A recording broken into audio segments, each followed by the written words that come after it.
le vacarme des foules. Quand un peuple se soulève, l'image s'ouvre sur une avenue noire de monde. Des milliers, peut-être des millions, comme des vagues humaines s'écrasant contre l'invisible. Les visages sont tendus, les yeux brillent, les voix se fondent en une seule mer sonore. Et dans ce tumulte, un nom fend l'air comme un éclair dans un ciel chargé. Trump. Les pancartes s'élèvent comme des minarets de désespoir. No more lies. Justice now. He must go. Mais derrière les slogans, derrière les cris, quelque chose d'autre hurle, silencieusement. Un cri plus ancien, plus profond. Un cri qui ne vient pas des cordes vocales, mais de l'âme collective d'un peuple à genoux. Et si cette foule ne courait pas après un président, mais fuyait une conscience trop lourde à porter? Et si ce tumulte, ce vacarme, n'était que l'écho de cœurs désorientés qui cherchent dans le renversement extérieur un apaisement intérieur qu'ils n'ont jamais trouvé? Un président peut partir, mais la douleur intérieure, elle, ne démissionne pas. Allah ne modifie point l'état d'un peuple tant qu'il ne modifie pas ce qui est en eux-mêmes. Les rues hurlent. Mais Allah regarde les cœurs. Un vieux sage syrien, que les années ont plié sans jamais briser, avait dit un jour à un jeune révolté dans un village dévasté: « Quand le vent secoue les feuilles, ce n'est pas seulement le vent qu'il faut regarder, mais les racines, car c'est là que réside la vraie tempête. » L'Amérique regarde ses feuilles tourbillonner dans la colère. Mais elle a oublié ses racines, l'orgueil, l'injustice, le mépris des faibles, l'oubli du divin. Car chaque foule, avant d'être une foule, est une somme de solitude criante. Chaque cri, chaque slogan est souvent la couverture d'une douleur qui n'a pas encore trouvé de nom. La caméra s'élève doucement.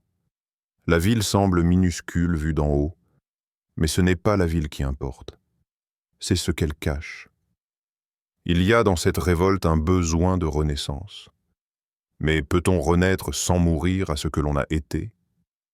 Peut-on se relever sans d'abord se regarder dans un miroir et accepter que ce n'est pas seulement lui, ce président, mais nous tous qui avons participé à cette chute silencieuse? Le peuple américain, comme tant d'autres avant lui, est à la croisée d'un choix. Fuir dans la colère ou plonger dans le silence pour écouter ce que l'âme a à dire. Question pour le cœur. Et toi, quand tu regardes ces foules bruyantes, ces visages crispés, ces bouches criant la justice, te rappelle-t-il ton propre chaos intérieur?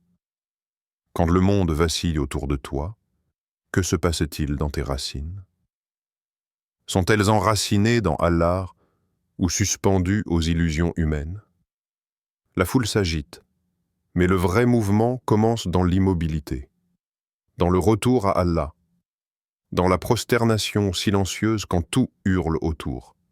Un peuple qui oublie Dieu devient esclave de ses passions, et un peuple qui revient à Dieu n'a plus besoin de hurler. Il agit avec lumière. La chute des idoles, une leçon divine oubliée dans les vastes étendues du désert. Il y a des histoires qui traversent le temps, des voix anciennes qui murmurent les vérités éternelles. Pharaon, puissant et arrogant, criait à son peuple « Je suis votre Seigneur suprême ». Sa voix résonnait comme un défi contre le ciel, comme un rappel brutal à l'orgueil humain, ce poison qui aveugle. Des milliers d'années plus tard, sous un ciel très différent, une autre figure se tenait sur le trône, sans même avoir à prononcer ce mot. Trump, couronné non par Dieu, mais par la confiance fragile des hommes, portait sur ses épaules le poids d'une idole moderne. Mais qu'est-ce qu'une idole, sinon une illusion, une construction humaine, bâtie sur des rêves, des peurs, des promesses vides? On érige des trônes, on scelle des alliances, on offre des louanges. Pourtant, ces idoles ne sont que des ombres, des reflets trompeurs qui disparaissent lorsque la lumière divine se lève. Et lorsque nous avons fait fondre leur idole, nous leur avons dit « Prenez ce veau pour ce qu'il est, une illusion. Ref, interprétative de Sourate Taha, verset 97. Ce verset nous rappelle que les idoles que l'homme chérit tant, aussi imposantes soient-elles, ne sont que poussière aux yeux d'Allah. Le veau d'or que firent les enfants d'Israël, symbole de leur égarement, représente ce à quoi nos cœurs s'attachent trop souvent. Le pouvoir, la richesse, le prestige, la renommée. Histoire. En 2016, dans une petite ville américaine, vivait une femme afro-américaine. Elle avait grandi avec des rêves simples, un espoir immense que la politique changerait sa vie. Quand Trump fut élu, elle y vit une promesse. Un roi nouveau, un vent de changement, une chance de sortir de l'ombre. Mais les années passèrent, et avec elles, les illusions tombèrent comme les feuilles mortes au désert. En 2020, cette même femme est marchée dans les rues. Sa voix un peu brisée mais ferme, brandissant une pancarte simple où il était écrit « J'ai cru au roi, mais c'est Allah le seul roi ». Son témoignage était un rappel puissant, une confession et une renaissance, une lucidité arrachée au tumulte des mensonges et des trahisons. Dans chaque civilisation, à chaque époque, l'homme se crée des idoles. Parfois ce sont des statues, des images sculptées, parfois ce sont des figures humaines, des leaders adulés, des systèmes vénérés. Mais la vérité de la vie est que tout ce qui est créé est soumis à la disparition, à la déchéance, à la dissolution. L'âme humaine, pourtant, aspire à l'éternel.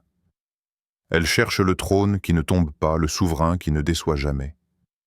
Et ce trône est unique, au-dessus de tout, le trône d'Allah, le roi des rois.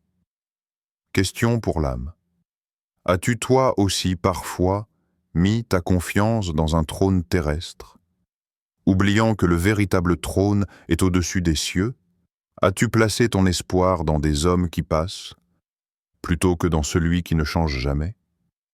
As-tu bâti ton cœur sur du sable mouvant, au lieu de le poser sur la roche ferme de la foi? Le désert enseigne la patience, la persévérance et surtout l'humilité.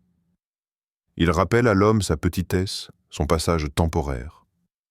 Les rois et les présidents, les puissants et les riches, ne sont que des passants sur cette terre aride. Le véritable pouvoir est spirituel, invisible mais omniprésent, comme l'air chaud qui danse au-dessus du sable. Il est le souffle de vie qui anime toute chose. La chute des idoles est inévitable. Mais ce n'est pas un châtiment, c'est une invitation à la vérité. À revenir à l'essentiel, à reconnaître que la grandeur ne se mesure pas en titres ou en billets, mais en conscience, en humilité et en amour divin. Alors que les foules déchirent les places publiques, souviens-toi que la vraie bataille ne se joue pas sur des pancartes, mais dans le cœur de chacun d'eux, dans sa croyant, dans la lutte intérieure entre l'ego et l'âme. L'Amérique à genoux, effondrement ou éveil. Dans les rues glacées d'une grande métropole américaine, des milliers de personnes dorment à même le bitume, emmitouflées dans des couvertures usées, leurs rêves fragiles pris au piège de l'indifférence. La lumière blafarde des réverbères éclaire des visages fatigués, des regards perdus dans la nuit. Ici, un père serre sa fille contre lui, incapable de trouver un repas chaud. Là, un adolescent s'effondre seul dans une ruelle, victime d'une overdose silencieuse. Des âmes égarées, des vies brisées, que le vacarme politique ne parvient plus à couvrir. Pendant ce temps, dans les bureaux feutrés et les salles de conférence, la nation la plus puissante du monde s'acharne à débattre de l'éviction d'un homme, comme si ce geste pouvait effacer la douleur profonde qui ronge la société. Mais si ce n'est pas lui, qui faut-il faire partir? L'orgueil démesuré qui aveugle les puissants, la négligence cynique envers les plus vulnérables, le mépris du divin oubliés dans la course effrénée aux richesses? La corruption est apparue sur terre et sur mer à cause de ce que les mains des gens ont accompli, afin qu'Allah leur fasse goûter une partie de ce qu'ils ont œuvré. Sourate 30, Ar-Rum, verset 41. Ce verset résonne comme une mise en garde intemporelle. La responsabilité est collective. Les blessures visibles de la société sont le reflet des blessures invisibles du cœur humain. L'histoire d'un homme transcende ce chaos. Un ex-marine américain, forgé dans les combats et les douleurs du monde, avoue « J'ai tué au nom de la démocratie. Mais c'est dans une mosquée de Détroit que j'ai appris la paix. » Cette transformation bouleverse les certitudes. Il a troqué l'arme pour la prière, la colère pour la sérénité, le doute pour la foi. Dans cet effondrement apparent, une lumière se dessine. Un éveil, lent mais profond, qui dépasse les écrans et les cris.